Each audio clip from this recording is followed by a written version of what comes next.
This is Deborah Johnson for Women at Halftime, and I'm passionate about helping women use their untapped skills, resources, and talents to create their ideal work and lifestyle, making a difference in their second half.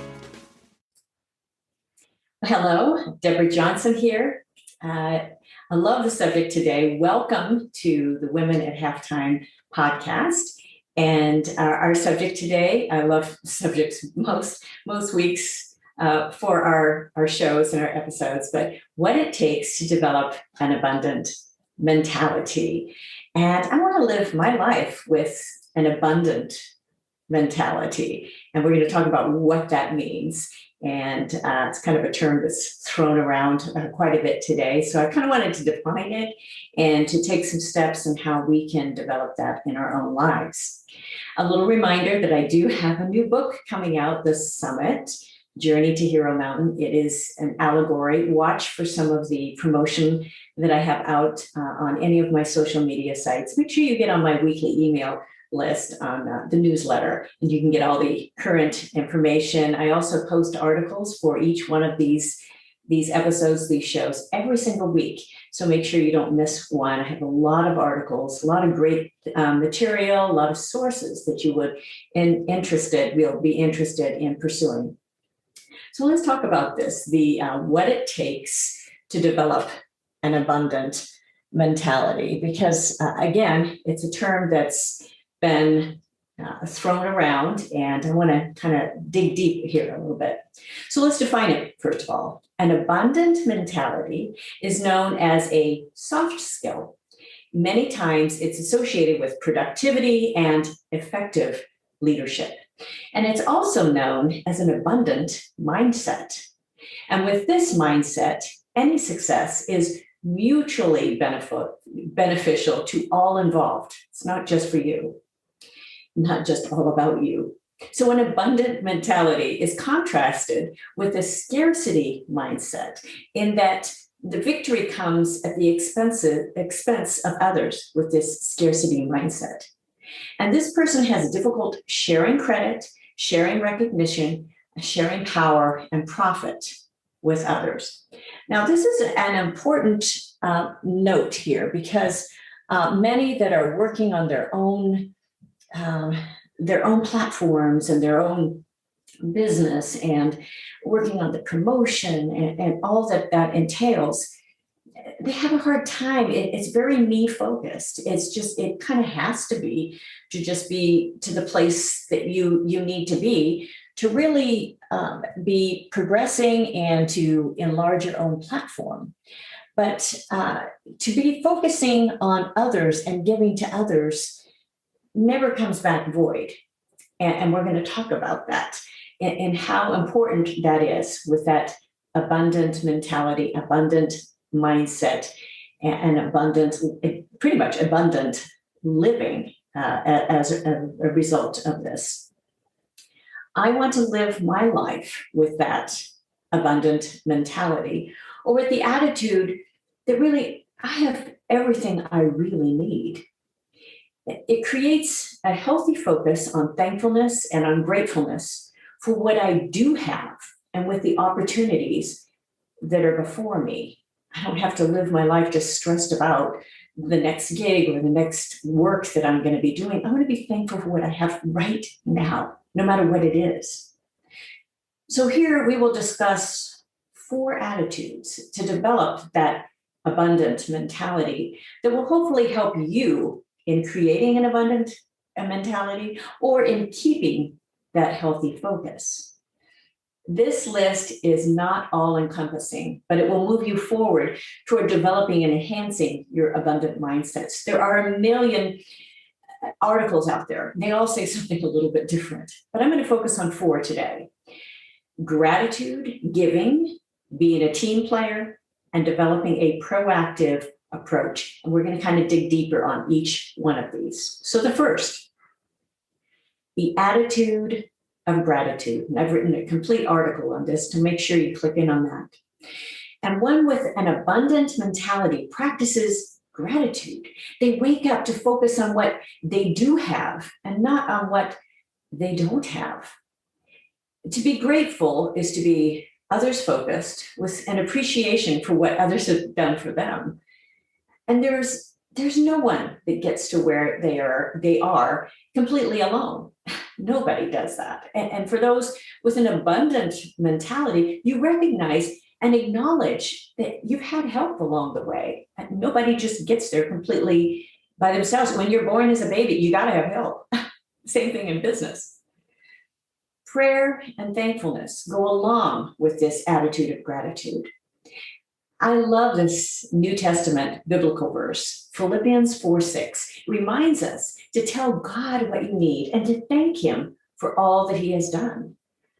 And this is not only a spiritual principle, but it's common sense for leaving unnecessary worry, unnecessary anxiety, and stress behind.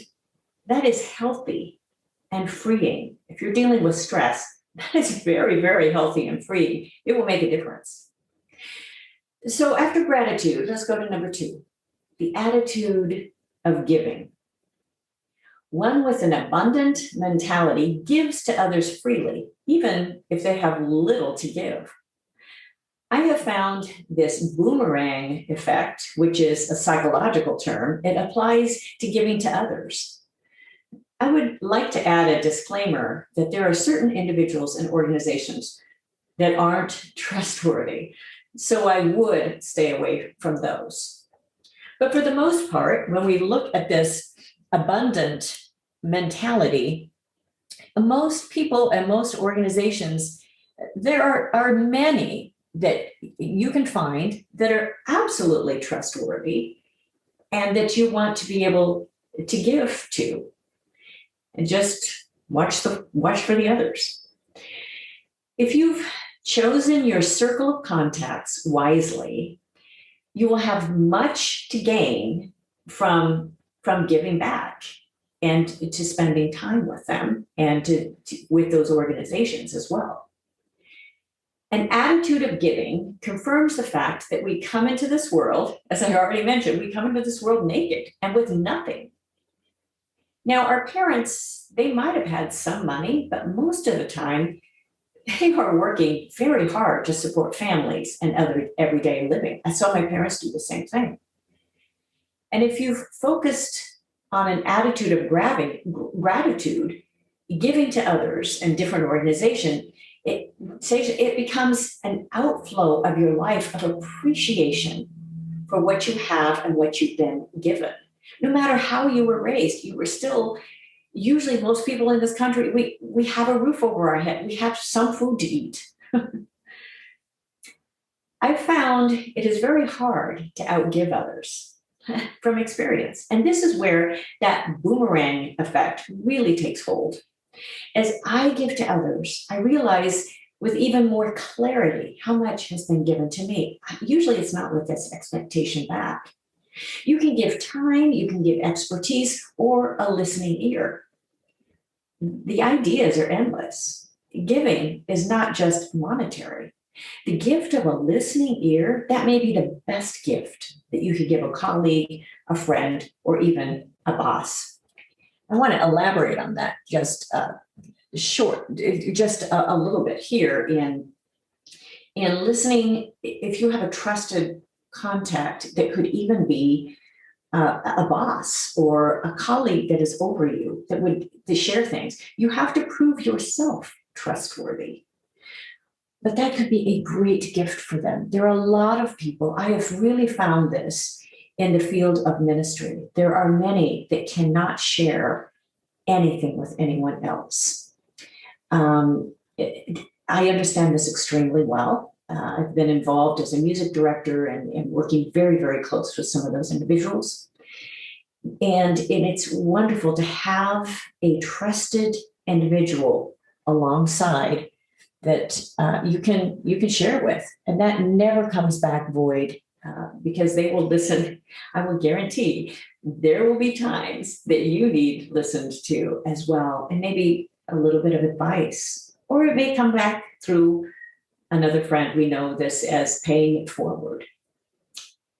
So there's, a couple other illustrations. This principle was blatantly illustrated to me after losing my parents. they gave freely and abundantly to many worthy organizations.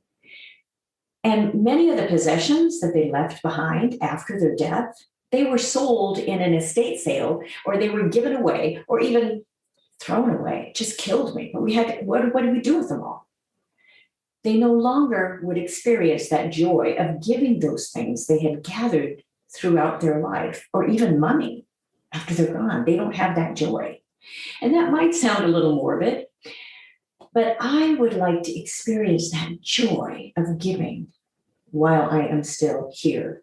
None of us know how long we're going to have. We just don't. This could happen.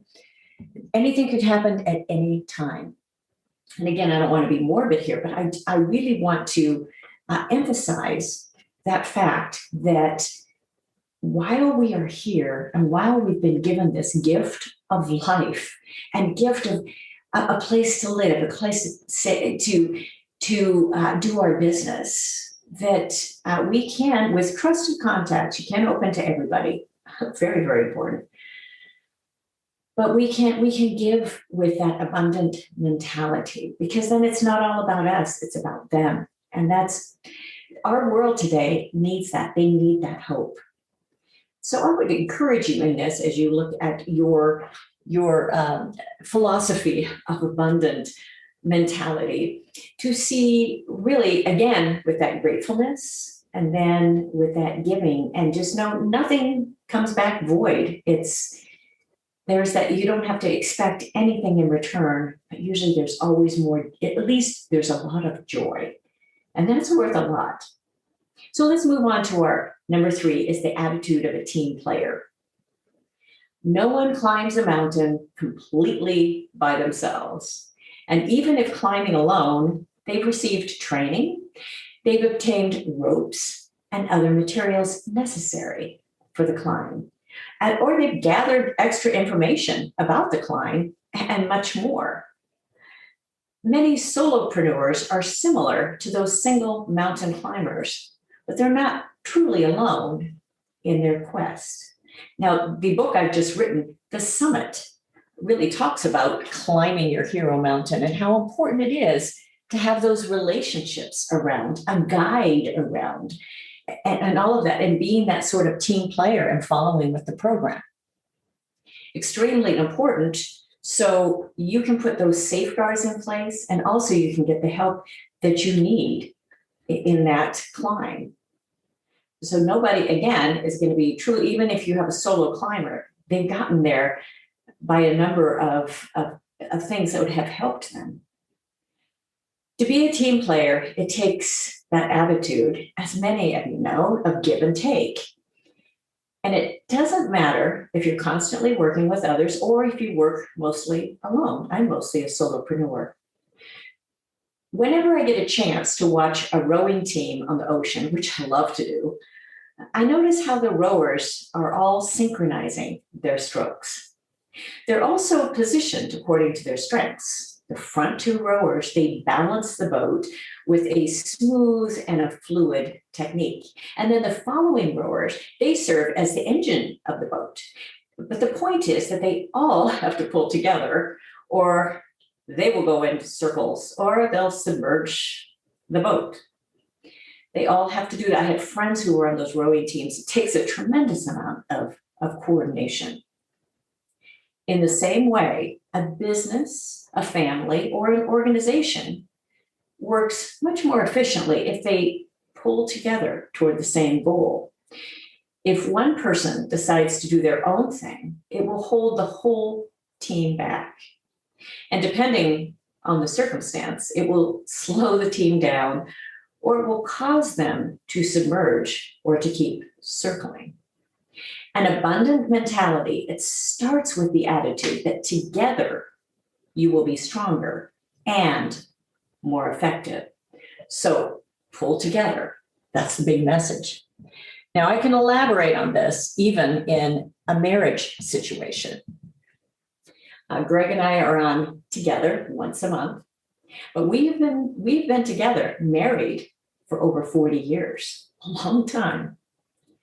We've had to learn to pull together. We knew starting out that we were, which I encourage many that are looking for a lifetime mate, lifetime partner in marriage, is to look at your philosophy of life in a number of different areas, including spiritual. We knew our backgrounds were not that different, and we knew we could pull together. We had to work at it, believe me, we had to work at it. But pulling together helped us in raising kids. It helped us in establishing our home. It helped us in establishing our businesses and being able to coordinate together. And we still pull together as now we're in the halftime of life and are planning to do more travel together, trying to stay in shape, which becomes a little more difficult. But again, pulling toward the same sort of goals as a team player together. A lot of couples, when they've raised their kids, after they've raised their kids, this is one of the biggest time of split apart because they no longer are pulling together toward the same goal on something. Extremely important a fact to realize this. And for those of you who are headed toward that direction, understand how important it is to keep the communication going, to keep the date nights going, to keep the relationship together in pulling toward that same direction. Extremely important in that, because that is the time where all of a sudden when you realize, oh, well, who am I now? And who is this person I'm married to? Again, pulling as a team player together happens it applies to business, applies even if you're a solopreneur and you're working with clients or with others. Pulling together toward the same goal and keeping that central. Put away all of the other garbage that's going to distract you. Number 4, proactive approach. I love this one. To be proactive is the opposite of reactive, although both of them do have value. Again, I've written an article on this. You can read that further if you'd like. But with an abundant mentality, moving ahead with confidence, even if there is a certain amount of risk, it's a proactive approach. So instead of forecasting doom and gloom, there's a sense of nothing ventured, nothing gained. And I've found that many people hold back, not because of finances or because of time, but because of fear. There's that 4-letter word, fear. Getting past the unhealthy fear is more important than ever in today's world with so much uncertainty and change. But what's helped me in this step is to think about the worst case scenario. Now, for many, I'm going to go there again. For many, this is death. And you might not want to think about it, but that's the reality. We are all going there at some point. That's the worst case scenario. There are many who have lost everything, whether from a natural disaster, a health crisis, or a financial risk, but only to rebuild again. But they're still here. They're still kicking. It helps to put life in perspective. If you can get beyond that worst case scenario of dying, that might be one of the best things you've gained from today, from listening. If you're truly scared of this, take some time, please, to think through your spiritual beliefs. It will be really well worth it. Don't put that off. So a healthy mindset of abundant mentality. There are more seminars, webinars, and courses than ever available on developing a healthy mindset. In fact, I have a free online course. You'll find the link into the article on head trash. You'd enjoy it. It's very short and sweet. But even though there are more principles, if you focus on the 4 basics of gratitude, of giving, of being a team player, and of developing that proactive approach, you will be well on your way to developing an abundant mentality. And with an abundant mentality comes an abundant and full life. And that is what I really wish for you. I want you to be able to live your life to the fullest. I want you to be able to live every day waking up I am so thankful I am here today. It might not be your first thought when you roll out of bed, but I would love that to be one of your first thoughts when you roll out of bed. And that gratitude and how can you give something to someone in your contact circle today? And it would be just great. It could be a phone call, it could be an email, it could be almost anything. And then pulling together as that team player. And that can be if you're a solopreneur, but who else are you working with? Or do you have a spouse? Or do you have a child? And how can you help them in what they are doing as well? And so in all of these things, in that proactive approach, you don't put off making that phone call. We'll think, oh, I'll just do it later. Well, does later ever come? So those are the things I hope it really helps you in this start, because there's so many articles on this, so many information, so much information. I put some resources also in the article so you can click in on some of the actual resources on some of these things. So I think you will enjoy, and some other articles you can pursue as well. I really hope you've enjoyed today. Next week, oh, this is a big one. Greg and I are together, my husband and I, who've been married over 40 years, really fun. We've gone 2 times, so I will tell you, we've had to work it at the fun part, but we are just so thankful. We are pulling together stronger than ever. And he is on with me once a month. It's just a true delight. We've started doing video of us as well, so you'll get to see his very handsome face. We're talking about the basics, actually very basics, because Greg's not an expert on this, but he's done enough research to give us the basics that will help us all as people that are non-financial to understand the basics of cryptocurrency and blockchain and how it will affect our lives. Very important episode. If you're thinking, oh, that's just way beyond me, you need to click in because it's coming. It's coming. And it's not just coming, it's here, and it's been here. So to understand at least the basics, to take away some of that fog, if you're familiar with this, it will be very basic. But hopefully that will help you. I'm interviewing him pretty much on some of this. This is not my field at all. He explains enough to me, and I just tell him, okay, explain it more so my eyes are not crossing. So hopefully we will get there for you as well. Women@halftime.com. You can click in anytime. Would love to hear from you. I love doing these episodes, these shows for you. And I hope you've really enjoyed this one. Really connect with me on all the social media. I love to hear from you. And you can get me with the goalsforyourlife.com and djworksmusic.com as well, DeborahJohnsonSpeaker.com. I do keynote speaking as well as virtual. Love what I do. Love, love, love it. So would love to help you out in any way possible. So thank you again for joining me today. And I look forward to being with you next time. Thank you for joining us on Women at Halftime. Visit goalsforyourlife.com or womenathalftime.com for many more resources, downloads, and programs, or to get in touch with me. I'd love it if you leave me a review and tell your friends. So until next time, this is Deborah Johnson, signing off.